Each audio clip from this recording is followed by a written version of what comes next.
Listen to this one. It's an op-ed. I'll read it for you. The end of the petrodollar is the end of America's global dominance.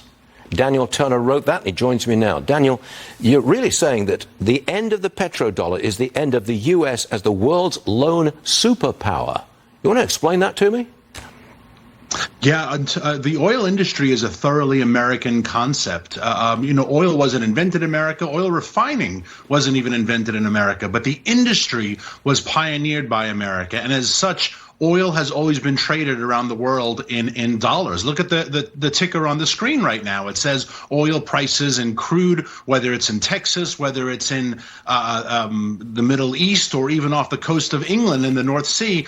Oil is traded in dollars, and that trade in the U.S. dollar has put our currency at the forefront. It has strengthened the U.S. dollar, but it's also strengthened America's role in international affairs. And Saudi Arabia has decided to skip this treaty. Under the Biden administration's watch, Saudi Arabia says we're no longer trading oil in dollars. We'll choose the currency to trade oil in. And that means America is getting pushed aside now in an industry that we pioneered around the world. But how many countries are like Saudi Arabia and push the dollar into a second tier for the purchase and trade in oil? How many countries are actually doing this on any scale? Well, Saudi Arabia is the first, but I think the domino could continue. The domino effect could continue because we have an administration that has prioritized ending the fossil fuel industry. Just ask Biden himself, and it's his direct quote, we're going to end fossil fuels. So if you're not only Saudi Arabia, but if you're Russia, if you're any other OPEC nation, Venezuelan sanctions have been lifted.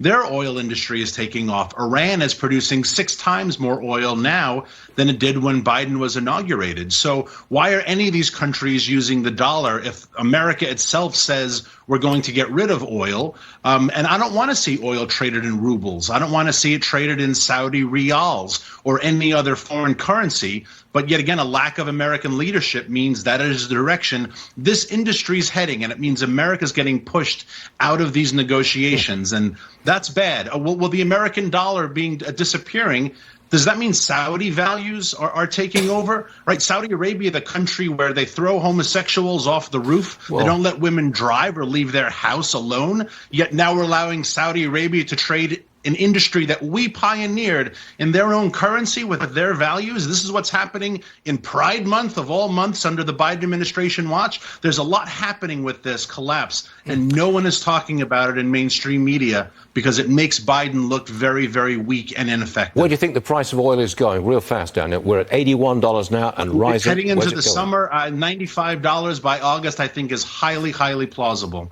Daniel Turner, thanks for joining us and explaining your op-ed. We appreciate it. Thanks very much indeed.